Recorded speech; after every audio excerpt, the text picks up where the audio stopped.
जिस धर्म के क्षेत्र में, अध्यात्म के क्षेत्र में, योग के क्षेत्र में हम आए तो वहां तो बड़े बड़े पहले से ही शंकराचार्य बड़े बड़े धुरंधर थे और हमको लोग धक्का मार के साइड में कर दिया करते, क्योंकि वैसे भी बोले मंदिर का पेट और बाबा का गेट दूर से ही दिखता है। ऐसी हालात थी और ऐसे परिवेश में हम ने आकर के यहाँ अपने सेवाएं शुरू की। आज मेन स्ट्रीम मीडिया के अलावा सोशल मीडिया में 1.25 करोड़ से के करीब लोग मुझे फेसबुक पर फॉलो करते हैं, 1 करोड़ से ज्यादा लोग मुझे यूट्यूब पर फॉलो करते हैं। 800 करोड़ से ज्यादा बार मेरे वीडियोस को देखा गया, 800 करोड़ से ज्यादा बार। नहीं तो बाबाओं को अरे बोले बाबा है छोड़ो ना, पढ़ा रहने दो ना।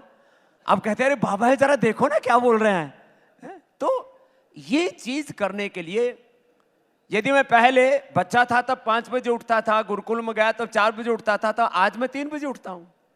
आज भी 3 बजे का उठा हुआ यहां पर पहुंचा हूं और रोज रात को 10 बजे तक 18 से 20 घंटे मेरी रोज की दिनचर्या है कि मैं भारत माता की सेवा, उसी को अपना धर्म समझता हूं। मैं समझता हूं ये बात यदि पूरे देश में आ जाए। आप जब अपने फॉलोअर्स की बात कर रहे हैं ना, तो मुझे पूरा यकीन है आपके कुछ फॉलोअर्स यहाँ पर भी हैं जो आपके वीडियोस देखते हैं, आपको फॉलो करते हैं, आपका योगा सीखना चाहते हैं, क्योंकि कई क्षेत्रों में उनकी मदद हुई है। लेकिन बात जब हम पतंजलि के प्रोडक्ट्स की करते हैं तो हम देसी घी तक तो ठीक था, फिर देसी परिधान पर भी आ गए, डेयरी प्रोडक्ट्स तक ठीक था, फिर उसके बाद हमने देखा ब्यूटी प्रोडक्ट्स भी आ गए। कुछ छोड़ा है बाबा रामदेव ने? नहीं, देखो लक्ष्य क्या है आपका?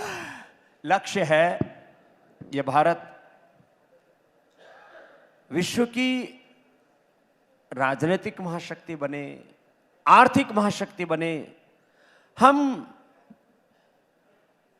कब तक पराधीनताओं की बेड़ियों में, जंजीरों में जकड़े रहेंगे? देखो 15 अगस्त 1947 को देश राजनीतिक दृष्टि से आजाद हुआ और अब तो इसके पूरे प्रूफ आपको सोशल मीडिया में भी मिल जाएंगे। कोई नेट के ऊपर सर्च करेगा तो एक ईस्ट इंडिया कंपनी से लेकर के ब्रिटिशर्स ने ही करीब 1,000 लाख करोड़ रुपए की लूट की इस देश में, आर्थिक दृष्टि से। जो मुगलों ने लूटा और तबाह किया देश को, और आर्थिक से ज्यादा सांस्कृतिक वैचारिक दृष्टि से जो देश का नुकसान पहुंचाया, जिन मुगलों को हम महान कहते हैं, बाबर, अकबर को बड़े पोलाइट तरीके से लोग पेश करते हैं, लेकिन वो भी बड़ा शातिर था। बाबर हो या अकबर हो, औरंगजेब हो या बहादुर शाह जफर, खैर वो तो बहुत ही कायर कमजोर बुज़दिल निकला, भाग करके रंगून भेज दिया गया, जो भी था।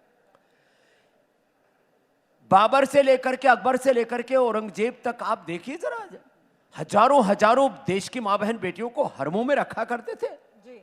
है उन हरामखोर मुगलों को बहुत से लोग अपना आइडियल मानते हैं।